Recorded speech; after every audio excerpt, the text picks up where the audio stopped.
চল, আমার একটু তাড়া আছে। তুই তো জানিস আমার কাছে একবারে টাকা নেই, একে বেচতে হবে। তাড়াতাড়ি আয়। কিরে আয়। না, তোকে নিয়ে যাবো না, তুই তাহলে বাড়ি যা। দেখো, ভালোই রাগ হয়েছে ওর। ওকে বললাম নিয়ে যাবো না, আরো সত্যি সত্যি চলে গেল। ঠিক আছে, ও যাক, আমি একে তাড়াতাড়ি দিয়ে আসি।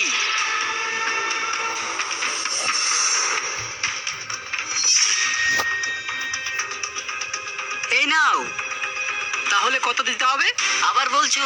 যেটা কথা হয়েছে সেটাই দাও।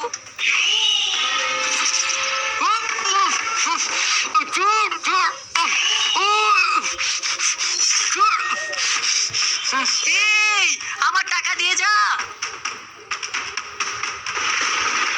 ঠিক আছে, এর পরের বার যখন বাইরে নিতে আসবি না, তখন দেখিয়ে দেবো। জানিস কাটুস, আমার সঙ্গে কিছু ছেলে চিটারি করেছে, এর প্রতিশোধ তোকে দিয়ে নেওয়া।